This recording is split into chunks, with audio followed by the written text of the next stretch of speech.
तो अयोध्या में कैबिनेट 24 का टारगेट, इसी पर हम चर्चा कर रहे हैं। शुक्ला जी, बिल्कुल सही है, लेकिन दो तीन चीज़ें बड़ी महत्वपूर्ण है। पहला, देश में दो ऐसे राज्य हैं जहां किसी भी तरह की राजनीतिक गतिविधि का पूरे देश में प्रभाव पड़ता है, वो है उत्तर प्रदेश और बिहार।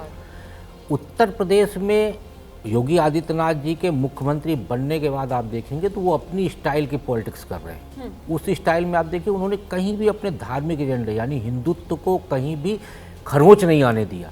जहाँ तक कैबिनेट की बात है तो ये कोई पहला अवसर नहीं है। इसके पहले वो प्रयागराज में भी कर चुके हैं, चित्रकूट में भी कर चुके हैं, काशी में भी कर चुके हैं और अयोध्या में मेरे ख्याल से दूसरी बार हो रहा है।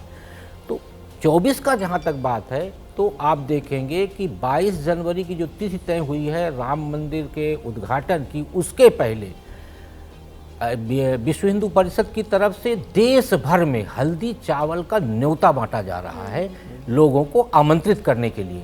तो वहाँ कम से कम सभी 27-28 प्रांत के कार्यकर्ताओं को बुला लिया गया है जो मंदिर की व्यवस्था में अभी से लग गए हैं, क्योंकि सबको पता है कि 22 जनवरी को वहाँ इतनी बड़ी भीड़ आने वाली है कि उनके रहने खाने सारा प्रबंध करने का काम अभी से ही वहाँ पे किया जा रहा है। तो एक बड़ा मैसेज तो जाएगा देश में और स्वाभाविक तौर पर देश की जनता जिसको इन्होंने मंदिर वहीं बनाएगा का विश्वास दिया, और यदि उस विश्वास को वो सामने रख रहे हैं यानी मंदिर का निर्माण हो रहा है, तो 2024 के लोकसभा चुनाव में निश्चित तौर पे उसी विश्वास के दम पे देश की जनता उनके पीछे है। जो कहते हैं वो पूरा करते हैं, ये बड़ा संदेश होगा। और साथ ही साथ जीत का वो प्रसाद जो बीजेपी मानकर बैठी है कि 24 में उसको मिलेगा।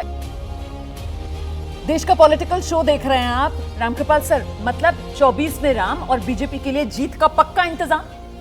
देखिए रोमाना जी, मैं ये कह रहा हूं कि 24 के पहले आप देखिए 14 से 10 साल की बात है जी, 14, 17, 19, 22 ये 4 चुनाव से उत्तर प्रदेश गुजरा है और चारों चुनावों में बीजेपी का स्ट्राइक रेट 80% के आसपास रहा। यानी बिना राम मंदिर बने जो पार्टी 80% का स्ट्राइक रेट है, उसको तो मैं कहता हूं कि इससे कुछ ऐड हो ना हो, वो अपना बना रहे जो 22 तक आया है लगातार। और एक टेस्ट नहीं, 4 टेस्ट हो चुके हैं, 14, 17, 19, 22। जो वोट बैंक जिसको कहते हैं ना कि मैं पिछड़ों का 37%, वो इंटैक्ट है। और मुझे नहीं लगता कि 22 में इंटैक्ट था तो 24 में वो क्यों भाग गया है, क्यों भाग जाएगा, मुझे ऐसा नहीं।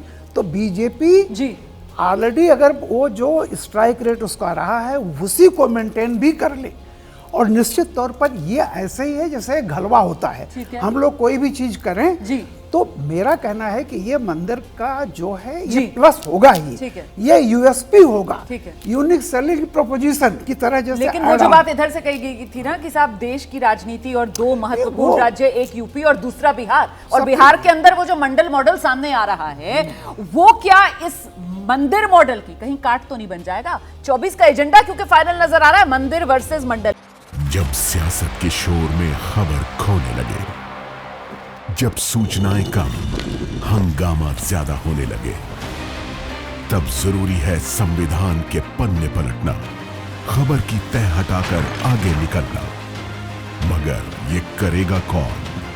इसलिए अब टूटेगा मौन, जिसे मालूम है सियासत की बिसार, जिसने देखी है सत्ता की शह और मार। पक्की खबर, सच्ची बात, 1 घंटे सिर्फ आपके साथ, भारत की बात, रोहित सिंह सावल के साथ, रात 8 बजे सिर्फ एबीपी न्यूज पर।